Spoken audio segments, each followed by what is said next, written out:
Verbal on life. All right, thank you for joining us, everybody. And we are back. In today's episode, we're going to talk about another killing that happened in a subway station.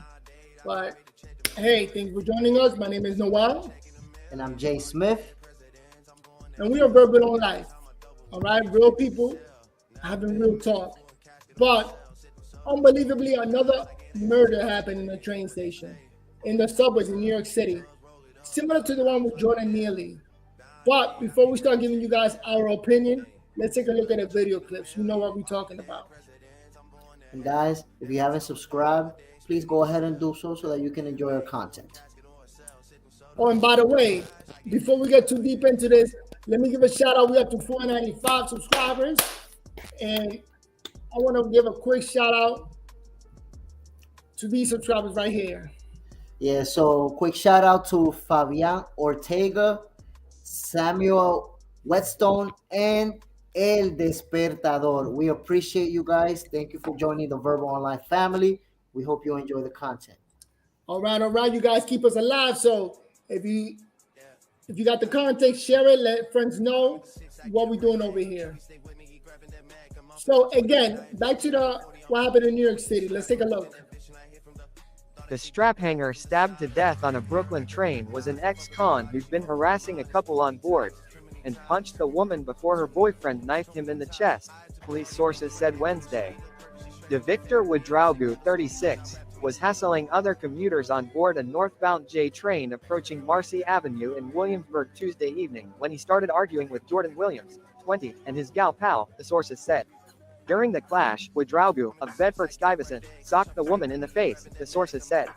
Williams, of Hollis, Queens, then knifed the alleged aggressor in the chest, according to the sources. The wounded man stumbled out of the train and onto the platform, the sources said. Officers responded to a 911 call about the stabbing just after 8 p.m., cops said. EMD also responded and rushed Ouedraogo to Brooklyn Methodist Hospital, where he... Right. I'm sorry.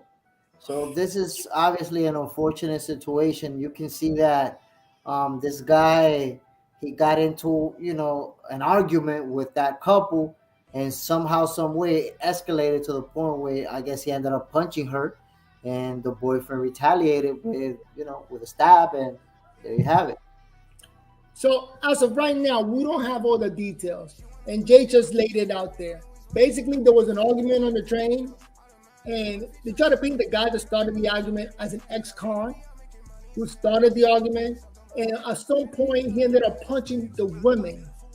So her boyfriend took out the knife and ended up killing the guy. I mean, that's a tough situation to handle. So let's give our opinion.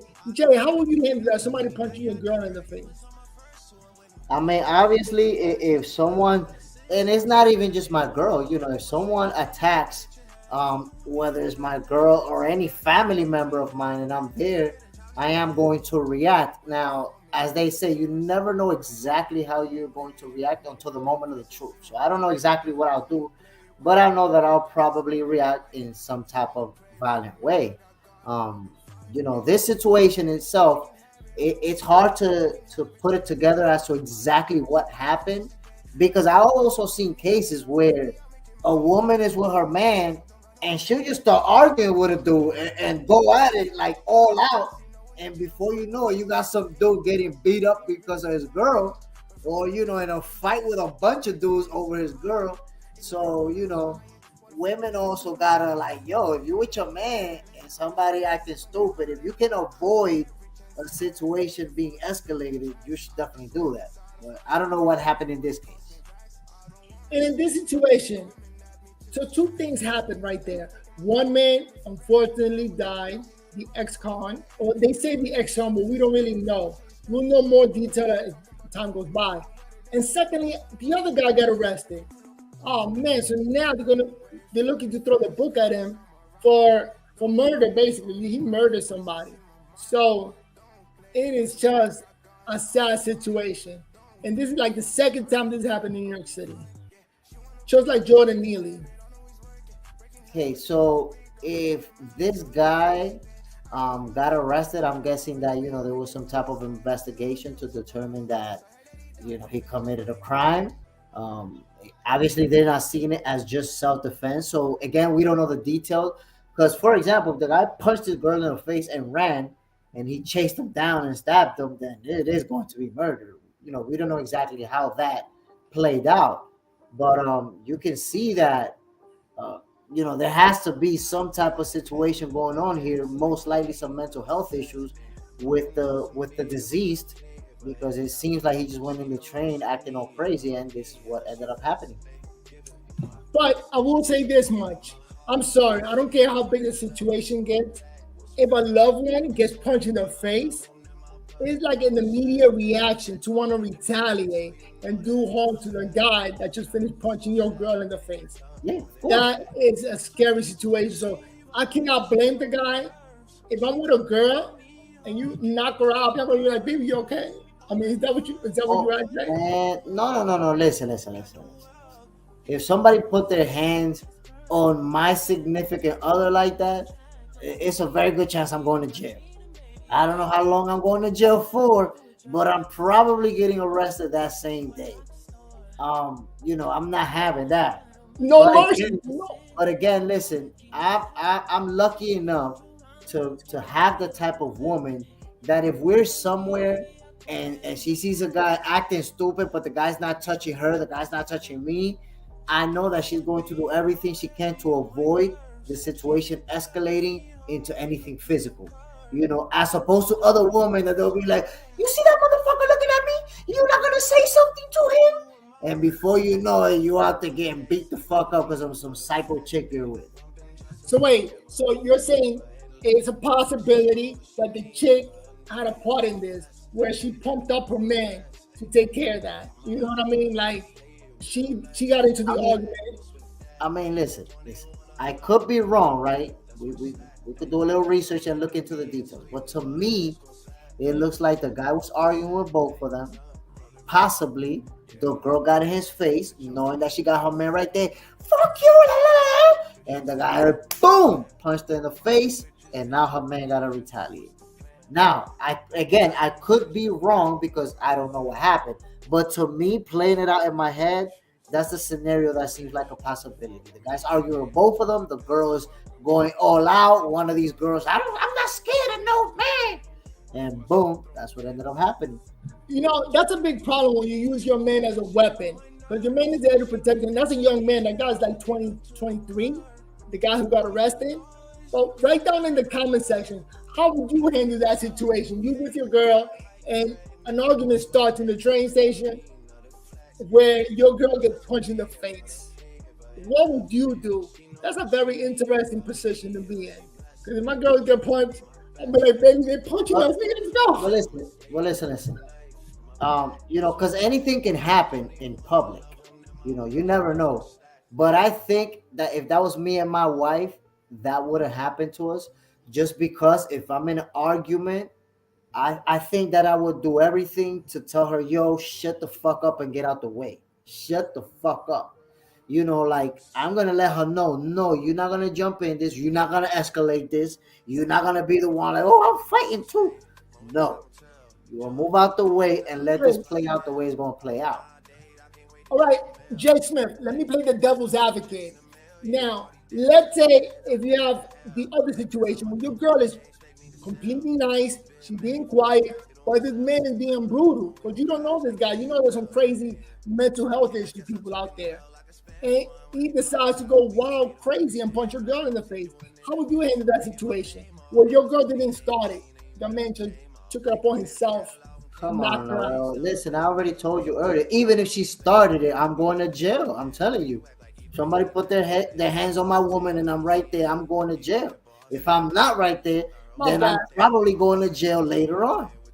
My bad. Actually, I'm sorry, but you're right. You did say that if a fight ensues, it's going to be an ugly day for everybody with that day. So let me say this much. I want to say hello a La Negra for joining us. What's up, La Negra? Vente. All right, and everybody joining us watching this live. And again, thanks for joining us. We love to hear your comments. We take everything into consideration in this video. But that is a sad situation. I want to keep track on that to see what happens to that guy, because Do you have any videos of the arrest or anything like that? Is there any footage available? all I got is this here. Let me see if I can show this. Um, this is where the story came out in the New York Post, and it's pretty much this is the article. It says ex-con who punched woman on New York City train. You know, Stabbed to death listen, her boyfriend. listen. Something that I wanted to mention is that I believe is wrong that they label the guy ex-con. The reason I believe is wrong is because in a way they're trying to justify what happened to the guy by giving him that label. Because if you hear that a person was killed in the train, you're like, oh my god, that's sad. But if you hear, oh, ex-con was killed, you're like, oh yeah, that's an ex-con. So I think it's wrong for them to do that, because if you think about it, that label is a label that you could put somebody for the rest of their lives. Like, that's it. It doesn't matter, if he changed his life, if he's never get in trouble, if he, does the right thing. 20 years from now, you can still say, yeah, the ex-con did this. And so I don't think that's fair, because think about this. How many people haven't done fucked up things that you don't know about, that I don't know about, right? So imagine if we could find out the worst thing that they did and use that as their label.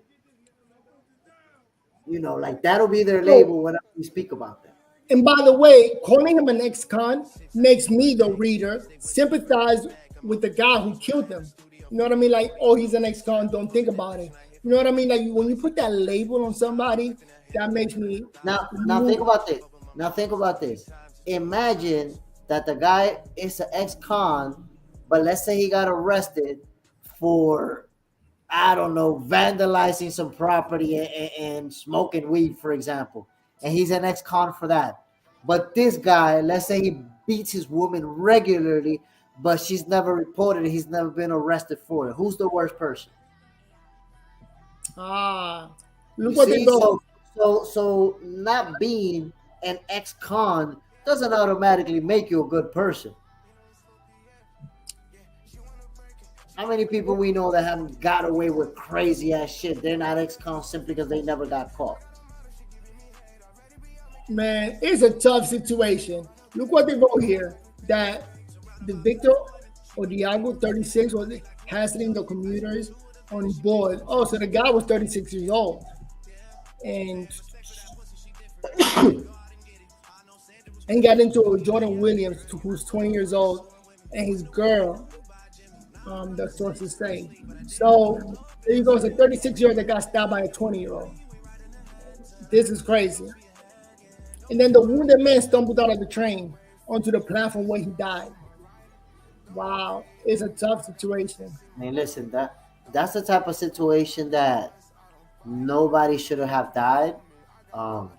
Strangers don't have a personal problem with each other, don't know each other, obviously, and an argument breaks out, somebody ends up losing their life. So it's a sad situation all around. All right, that was the worst case scenario. When somebody loses their life, that's the worst case scenario, literally, okay? So please write down your comments. What do you think about this case? And you're going to hear more about it on the radio. This is the second one. First was Jordan Neely. Now this one is getting a little bit out of hand. So please write down in the comment section. And any goodbye comments, Jay Smith, you want to tell them? Yeah, I just want to let everyone know, guys. First off, thank you for tuning in. Thank you for watching, supporting our show. And if you haven't subscribed, go ahead and subscribe. Enjoy it. We're going to keep giving you that fire content. Let's get the fuck out of here. All right. So with that, I'm going to say peace. And next we got the Spanish content. How many seconds we got left? 30. So we got minutes left. So say whatever you want to say. Thank you guys for joining us. We're going to keep it going. And it's only Thursday. Happy Thursday. Verbal on life. Yo, let's just get the fuck out of here.